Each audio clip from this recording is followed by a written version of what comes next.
اور اللہ کے محبوب کے اس میں محمد کا فیض، یہ دونوں فیض ہمارے مرشد کی عطا کرتے ہیں اور قلب کو روشن فرما دیتے ہیں، اور لمحوں کے اندر یہاں پر ٹائم لگتا ہی نہیں ہے، یہاں پر کوئی وقت نہیں لگتا، یہاں پر نہ تو ہمارے ہاں کوئی اتنے بڑے چلے ہیں نہ ریاستیں ہیں،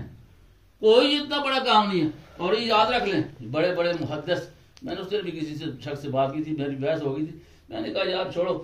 آپ کے دل کے اندر قرآن بھی موجود ہو، آپ کے دل کے اندر آپ محدث بھی ہوں، لیکن جو فیض ہمارے مرشد پاک کا ہے یا جو فیض ہمیں انہوں نے دیا ہے وہ آپ کو پاس اپنی برکت ہے، حدیثوں کی اپنی برکت ہے، ٹھیک ہے، آپ محدث ہیں،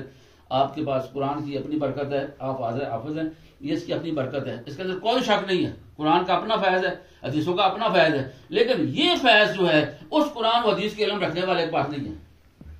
یہ اس کے پاس نہیں ہے۔ قرآن کا حافظ ضرور ہے، الف لام میم سے لے کر والناس تک اس کے پاس علم ہے، تمام حدیثیں لاکھوں کے حساب سے اس کو یاد ہے ازبر،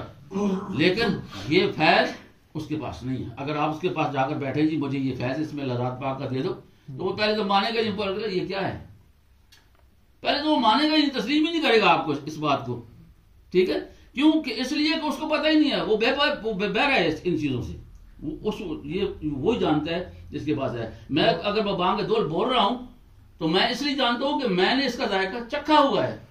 میرے اندر یہ چیزیں موجود ہیں، مجھے عطا کی گئی ہیں۔ جو جاننا چاہتا ہے جی ہماری باتوں کو اس طرف رکھ کے، اگر سخی سلطان آپ کو 140 تصریف لکھی ہیں ان کو پڑھ لے، اس کے مطابق ہماری بات نہ ہو تو ہمارا گلا پکڑ لے،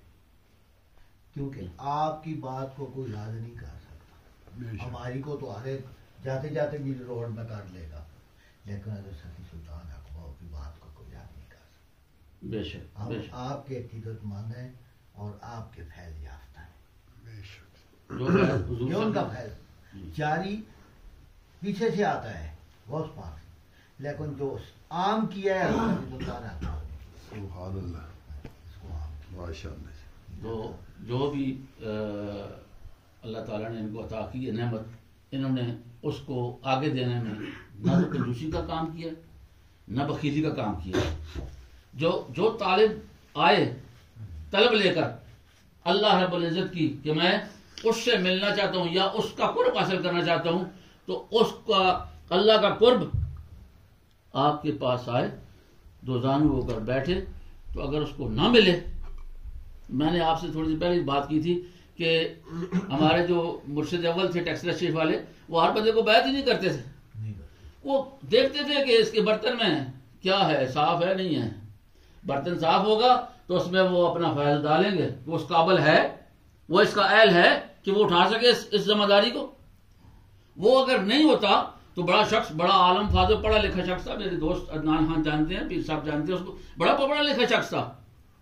60 سال تک اس نے آفس میں کام کیا اور آڈیٹر رہا ہے، سینئر کلرک رہا ہے، فاطمہ جناح کا سپاہی رہا ہے۔ فاطمہ جناح نے جب اپنی ایوب خان کے دور میں کمپین چلائی تھی، اس کے ساتھ اس نے کمپین چلائی تھی اس شخص نے۔ ایسا بڑا شخص، پڑھا لکھا شخص جب ہمارے مرشد اول کے بارگاہ میں جاتا ہے تو آپ نے کہا جی آپ جائیں، آپ کی